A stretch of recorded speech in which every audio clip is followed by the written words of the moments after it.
بيبدأ المسلسل ببطلتنا كيم هيون، طالبة في الثانوي مجتهدة وشاطرة جدا، لكنها اتولدت فقيرة للأسف، وكل معاناتها في الحياة علشان خاطر تنجح. بتشتغل بالليل في السوبر ماركت، والصبح بتروح علشان تقدم وظيفة التدريس باسم صاحبتها اللي في جامعة. وهي في طريقها لهناك بتقرأ عن مدرسة أولاد أغنى أغنياء البلد، اللي عادي عندهم سهل جدا إن ممكن أي واحدة فيهم تشتري شنطة تعدي ال4 أو ال5 آلاف دولار، أو ممكن حد من أولاد الأغنياء دول يحجز مطعم كامل بس علشان يقعد يتعشى فيه لوحده، أو يشتري مثلا دراجة تعدي 60 ألف دولار. ودي بقى بطلتنا التانية جيانا، مغرورة بنت صاحب مدرسة أولاد الأغنياء دول، اللي بتكون بتتنمر على أصحابها الفقراء وبتضربهم، والمفروض بقى انها تتعاقب. لكن اللي بيحصل ان كل اصحابها بيجوا بيقولوا بدلها ان هم اللي عملوا كده، وطبعا لانها بنت صاحب المدرسة لا بتتعاقب ولا نيلة. المهم بقى بطلتنا راحت علشان تدرس لبنت الست دي اللي هتدخل المدرسة الاغنياء دول السنة الجاية، لانها ضعيفة في الرياضيات. المهم الست اللي من الاغنياء دول لما يعيني بطلتنا بتمد ايديها علشان تاكل البسكوت، بتقولها كل يا حبيبتي بالهنا والشفا، دي اول مرة واخر مرة هتشوفي البسكوت ده في حياتك لانه تمنه غالي جدا. بطلتنا بترجع البسكوت مكانه. المهم بطلتنا اللي حظها زفت دي المدرس بيقول لها ان هي مش هتقدر تروح المعسكر اللغوي اللي في نيوزيلندا بسبب ان في حد تاني اخد مكانها، رغم انها متفوقة وجابت الدرجة اللي تستحق انها تروح للمعسكر ده.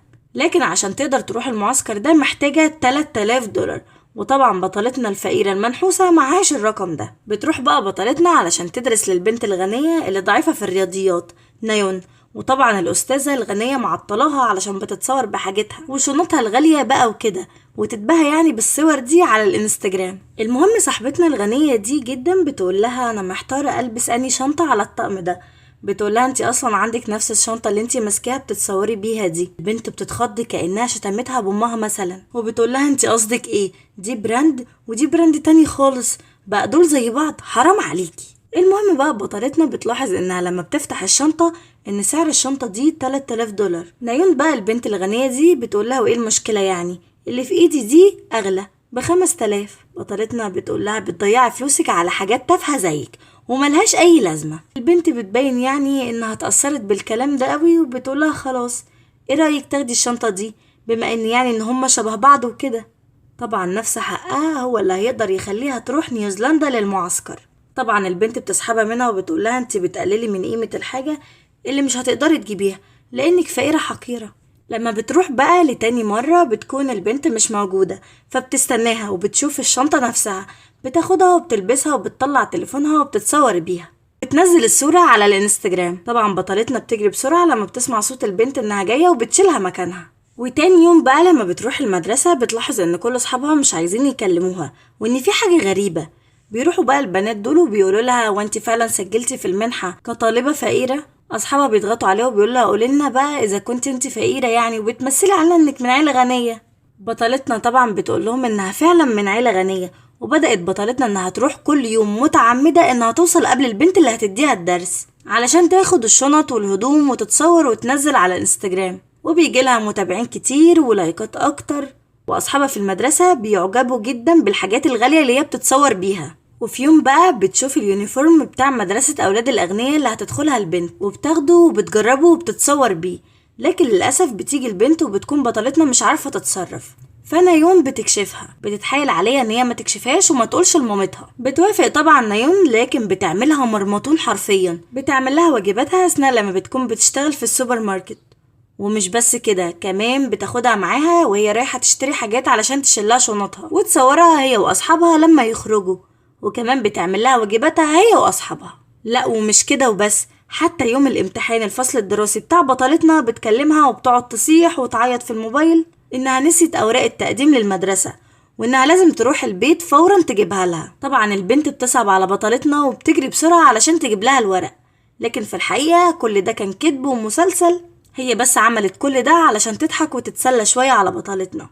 بتزعل بطلتنا جدا بسبب الموقف اللي عملته البنت الغبية دي لان ضاع عليها الامتحان. ولما بتكون في حمام المدرسة بتشوف بنت في ورقة على ظهرها مكتوب عليها انا اسفة لاني اتولدت فقيرة، وطبعا بتقطعه وهي متعصبة، وبتروح بقى للبنت علشان تعلمها درس ما تنساهوش. بيكون النهاردة يوم التقديم، بتدخل بطلتنا لما بتكون نايون بتعمل المقابلة بتاعتها وبتغرقها بالمية قدام هيئة التدريس. البنت طبعا بتيجي وبتفضل تضرب بطلتنا شمال ويمين، وطبعا بتعمل لها مشاكل في تقديم البنت للمدرسة. طبعا البنت الغنية المغرورة دي قبل ما بتمشي بتقول لها صدقيني هنتقم منك بأي طريقة كانت. بتروح بقى بطلتنا المدرسة وبتعرف ان اهل البنت اشتكوها بتهمة السرقة، ده غير انها انتحلت شخصية تانية غير شخصيتها، وانهم لو قدموا البلاغات دي كلها للبوليس هتتحبس اكيد. ده غير ان كل اصحابها بدأوا يبعدوا عنها لانها كانت بتكذب عليهم وبتدعي ان هي شخصية غنية. بتروح بقى بطلتنا لمدير مدرسة الاغنياء دول علشان تعتذر منه ويقبلوا ملف نايون، لكن المدير مش بيديلها اي اهتمام وبيطلب من واحد ان يجي يوصلها لحد بره، يعني بيطردها. لكن بطلتنا مش بتيأس وبتفكر ان هي تقوله مرة تانية، فبتخرج من المدرسة وبتفضل لحد بالليل علشان تستناه وتكلمه تاني، وهي قاعدة مستنياه بالليل مش بتشوفه وهو خارج للأسف. ولما خلاص بتقرر ان هي هتمشي بتلاقي بنت بتقع من فوق على الأرض وبتكون سايحة في دمها. بطلتنا بتعرف ان دي نفس البنت اللي قابلتها قبل كده في المدرسة في الحمام، وهي نفسها البنت اللي داخلة المدرسة اصلا عن طريق منحة مجانية.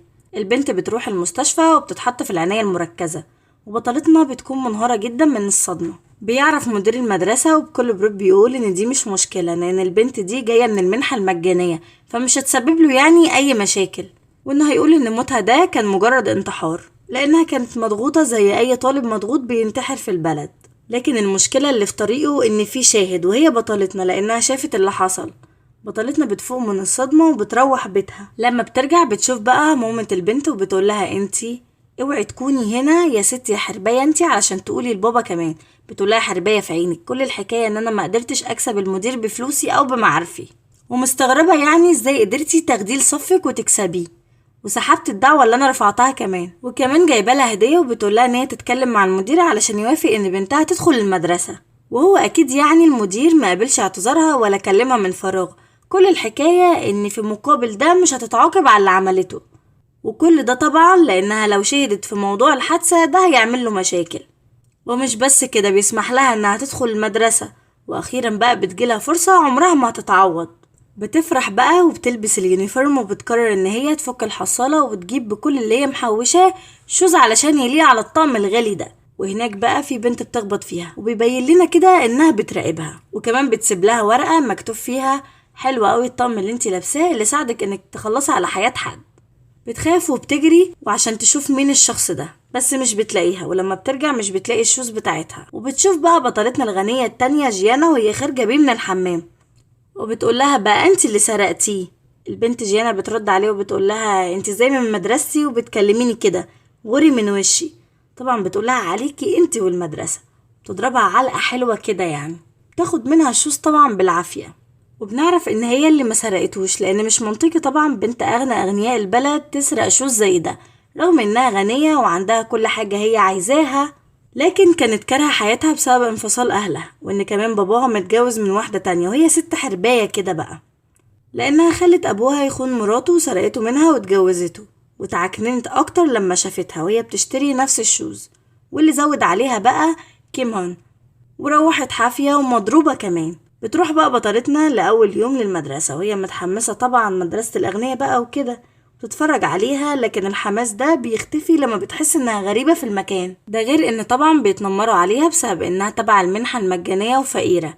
وقال ايه يعني ضايقت ملكة المدرسة بتاعتهم اللي هي طبعا جيانا، بتمسكها بقى وبتكون جايبة طلاب المدرسة كلهم وراها لانهم طبعا بيطبلوا لها.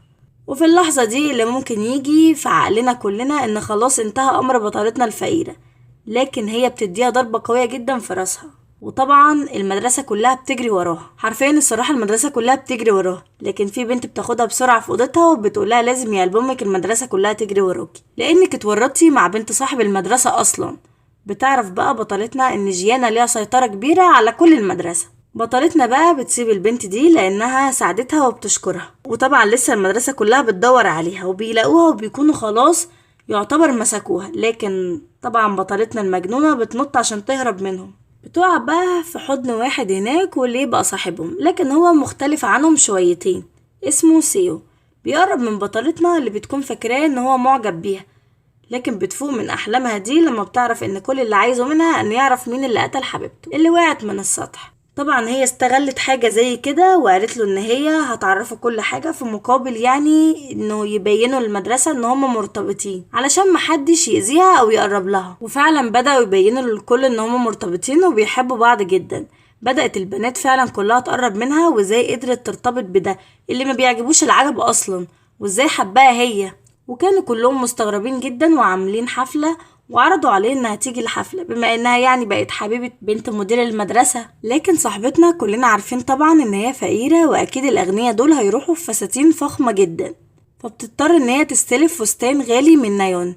بتروح الحفلة وهي شكلها قمر جدا ولابسة فعلا الفستان اللي اخدته من نايون.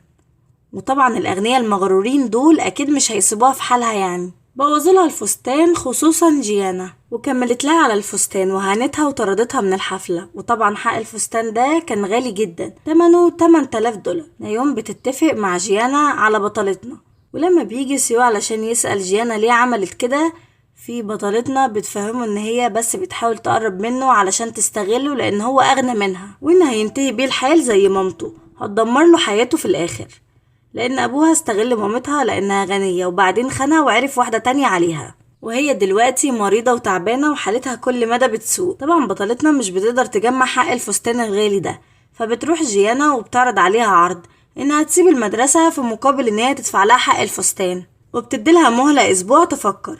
ولما بتروح وبتطلب المساعدة من سيول المفروض ان هي مرتبطة بيه يعني قدام المدرسة كلها، وده في مقابل يعني تعرفوا مين اللي قتل حبيبته. بيقولها ان هي كده بتستغله وان البنت اللي كان بيحبها فعلا كانت فقيرة صح لكن عمرها ما طلبت منه اي حاجة. بتتعصب طبعا بطلتنا وبتنزل من العربية وبتقوله انا شفت فعلا اللي حصل لكن معرفش مين اللي انا شفته لانها كانت بنت، انا كل اللي انا شفته ده كان خيال، ومع اني وعدت باباك اني مش هقول مين اللي عمل كده، وكل اللي انت عايز تعرفه مني انا قلته لك وياريت تسيبني في حالي. بتاخدها بقى البنت اللي ساعدتها قبل كده وبتجيب لها اكل وبتقول لها ازاي واحدة قلبها طيب كده موجودة في المدرسة دي. بتقول لها انا لا قلبي طيب ولا نيلة، انا جبتك بس تاكلي معايا علشان ما اكلش لوحدي وتونسيني. وبتسألها عملت ايه في سعر الفستان، وبتقرر ان هي تساعدها وتعرفها على الشخص اللي بيسلف الفلوس ده. بتروح فعلا للشخص اللي هي قالت لها عليه وبتقوله ان هي هترجع الفلوس في اقرب وقت لانها هتشتغل وهترجعهم، لكن بيقولها انا لو ما رجعتهمش خلال اسبوعين هياخد عليهم فوايد 2000. وبيطلب منها انه يصورها كتير بكذا لبس مختلف وده طبعا مقابل الفلوس، وبيفضل يصورها صور كتير جدا لحد ما بيطلب منها اخر طلب وان هي تغير قدامه. طبعا هي بتقوله انت اتجننت، بيقولها هدفعلك 5000 دولار. بطلتنا بتضطر ان هي تضحي علشان تاخد الفلوس، وبنشوف جيانا ومرات ابوها وهي بتضايقها وبتقولها انا مش هسمحلك تضايقيني تاني او تهزقيني او تعلي صوتك عليا لان قريب جدا هجيبلك اخوك الصغير اللي هيورث ابوكي وكل ممتلكاته. بتضايقها بكلامها وبتعايرها باللي عملته فيها هي ومامتها وعيلتها وازاي دمرتها. وتخيلوا بقى مين اللي بيجي وبيحوشها عنها، بطلتنا طبعا المتواضعة. بتاخدها وبتمشي وبتروح لها وبتقول لها انا عارفه ان انت اتفقتي مع نايون، وبترمي لها الفلوس في وشها وبتقول لها كده انت اخدتي مني كل اللي انت عاوزاه، يا ريت كل واحد فينا يبقى في حاله. جيانا بتقرر ان هي تبعد عنها فعلا وما تعملهاش اي حاجه تاني خلاص، وكمان تبعد عنها كل الولاد اللي كانت بتسلطهم عليها عشان يتنمروا عليها. واخيرا بطلتنا بتقول ياه هعيش في سلام ومحدش هيتنمر عليا تاني في المدرسه دي. ولما بيجي سوي بيقول لها انا لازم اكون جنبك علشان محدش يتنمر عليكي. بتقوله خلاص كل اللي احنا كنا بنمثله ده انتهى. هو بيطلب ان هو يقابلها بس هي بترفض، بياخدها وبيشدها من ايديها بالعافيه وهددها ان هو ممكن يقول لابوه مدير المدرسه ان هي ما تعرفش مين هويه الشخص اللي رمى البنت من فوق السطح، وانها لازم تكمل معاه ويمثلوا ان هم مرتبطين علشان تساعده وتلاقي مين الشخص فعلا اللي رماها من فوق السطح.